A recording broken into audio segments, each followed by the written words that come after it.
Welcome to our For the Win series on families. We're excited to be going on this journey from now, Mother's Day, which, by the way, happy Mother's Day. Happy Mother's Day.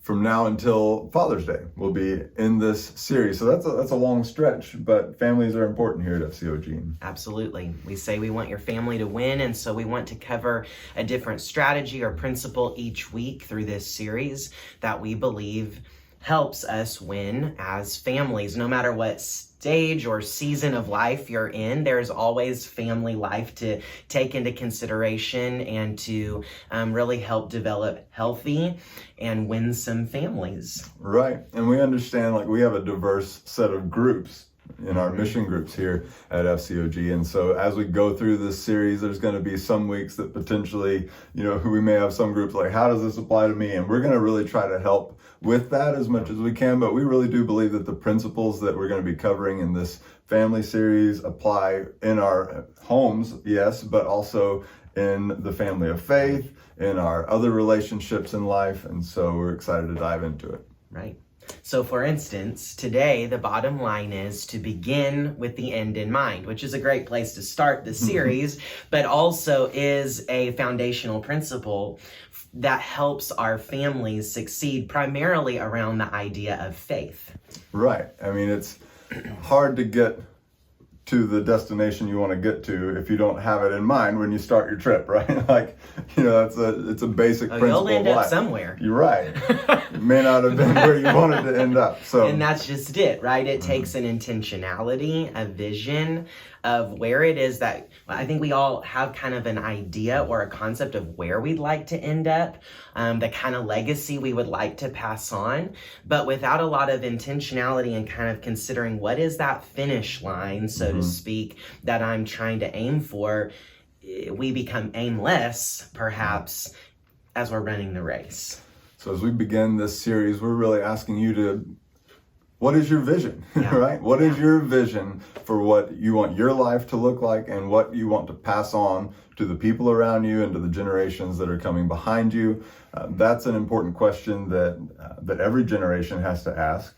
And it's the question that they were asking all the way back thousands of years ago when God called this people to himself and passed on his law through Moses. And that's what we just read about in our mission groups today. It's like this whole thing of what are you going to do to pass on your faith to the next generation?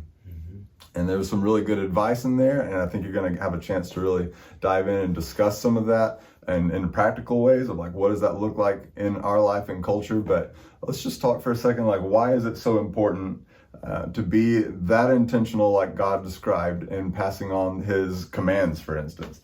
Right.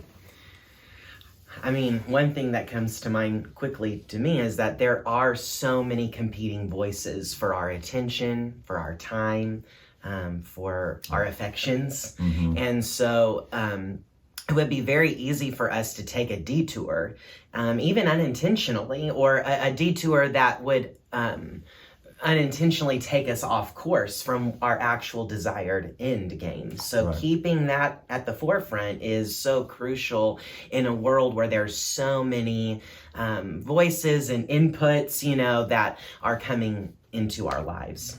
Yeah. So God narrows it down to a few things. Right. Which is helpful because our brains can only hold a few things that are vitally important. And then he says, pass this on by talking about it every day. Just make it part of your everyday life. Recycle these things over and over again. There is only one God. I know all the people around you are saying there's not. There's more than one God. There's only one God, and this is his way. Talk to your kids about it, or else it's not gonna happen. It's just if you don't begin with the end in mind, it's just you're never gonna get there. Right. Even language like binding it to you, posting it for you in places to keep it visible, right? That it requires such intentionality because the Lord knew in this culture that he's writing into, they were moving into lands that were very, far from the God of Israel and had totally different worldview, totally different ways of thinking. And I think the Lord knew if you're not intentional to keep that end game in front of you, it will get lost. It will get lost. I don't know that we're that different in our current culture. No, we're very easily distracted. And not only that, I think we have, especially it seems like our generation has kind of abandoned traditional ways of keeping these things in front of us and traditional habits. And maybe we've lost sight of the why. Like maybe the generations before us didn't do a good enough job of saying, like, here's why we do these things and practice these things. Because it feels like at some point we're like, well, I don't need to do those things to have faith. And yet we've struggled to keep our faith at the forefront. And we've lost something that those traditions brought, that those traditions began for a reason, and it began with, and that's one thing I noticed as I read through this passage in Deuteronomy is God kept saying the why. Like, if you'll do these things, it's gonna go well for you. Like there's a why behind this. I want you to prosper. So trust me in this. I'm the one that made you. I'm the one that called you out as a people. If you want to this end, this prosperous end that you say you want, here's how you get there, Right. So recapturing some of that in our homes, in our lives, things that maybe we said, we don't need to prioritize this the way that generations before us did. Maybe we do. Yeah. We both kind of have the testimony of coming from a rich heritage of faith. I'm so thankful for that. I have this distinct memory of, as a child, my grandpa coming home, and my grandparents would watch me, especially in the summers, and I was at my grandparents' house. I have this distinct memory of seeing my grandpa regularly coming home during the noon hour, and he would lay on this sofa, and I thought he was just taking a nap. And so I would say to my grandma, at one point, why does grandpa just come home and sleep, and she said, well, he's not sleeping, he's fasting and praying. And he had this habit of every Wednesday he would come home, and instead of eating lunch with us, he was before the Lord, and having the visual of that. I mean, what's something like that in your experience? Yeah, I was blessed to have like generations before me that really did pass on the heritage of faith. And I remember watching, even I had the chance to watch my great grandfather, who was kind of a retired pastor by the time I really knew him very well. But I just remember when he would come to our home, one of the things that we would do every evening before he'd go out to his camper trailer to sleep for the night, he'd say, let's kneel down and pray. And we would all kneel down in our living room, and he would lead us in prayer. And it was like being led in prayer by someone who was a friend of God.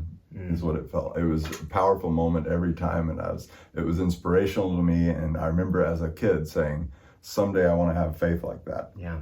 And I understood that, it was a journey for him. I knew his testimony, that he hadn't always been this great Christian guy, but the Lord got a hold of his life, and he had walked faithfully with the Lord for so many years that he was a friend of God. And I saw that and was inspired as a kid to be that.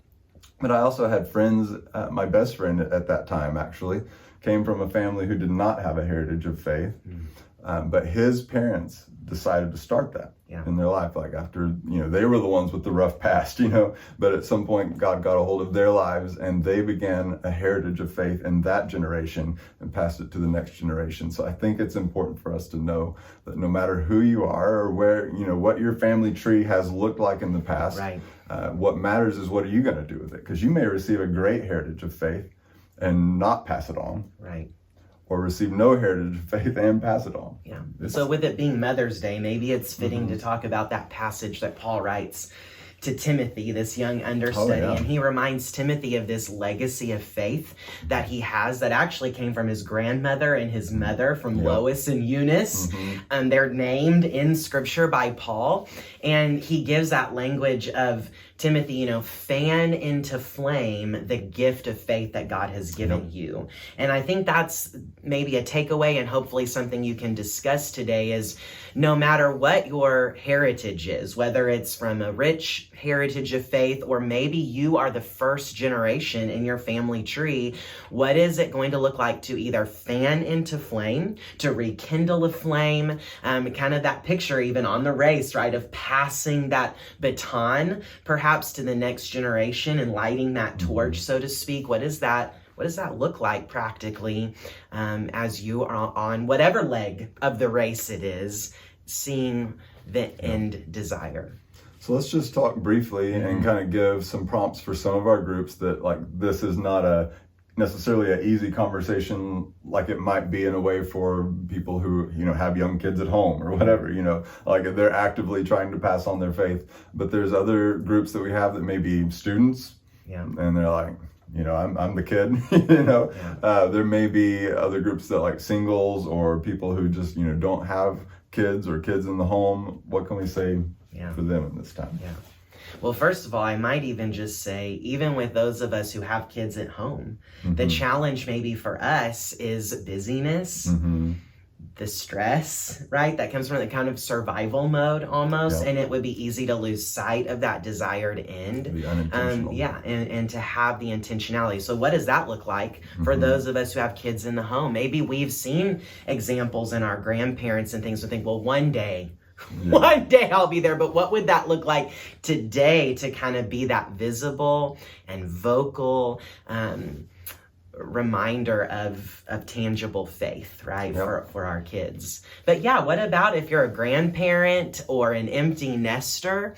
To me, the idea is, what is this next leg of the race hold for you? Like, what is the next finish line, so to speak? What is that end desire that you would have for the generations that follow you? I mean, we all have some kind of relationships where we are rubbing shoulders with other people and can have an influence on them. And, you know, some of those folks are going to be younger. And I mean, if you don't have younger people in your life at all, I would challenge you, like, consider serving.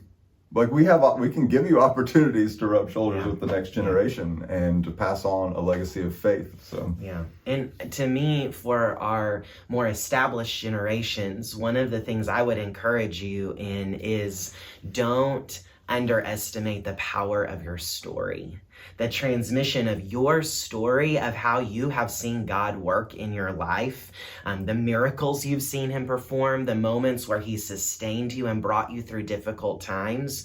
That story, that is your faith story, and it holds power for the next generation. And, you know, those of us who are younger, we need to hear those stories. That is one of the greatest gifts that you can pass on. So that might be worth challenging you in today, is, who knows those stories? Do your kids know those stories? Do your grandchildren know those stories? Does someone younger than you that you're mentoring know those stories? And for our students today, I would say, like, one thing is that your journey in beginning with the end in mind begins now.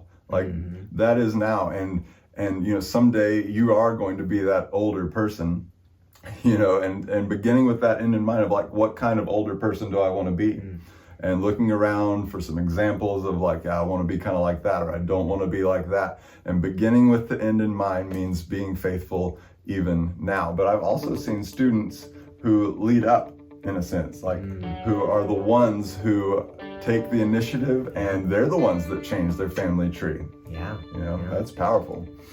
So we just want to challenge all of our groups today, no matter, you know, what your season of life, begin with the end in mind. So let's have a discussion around this today.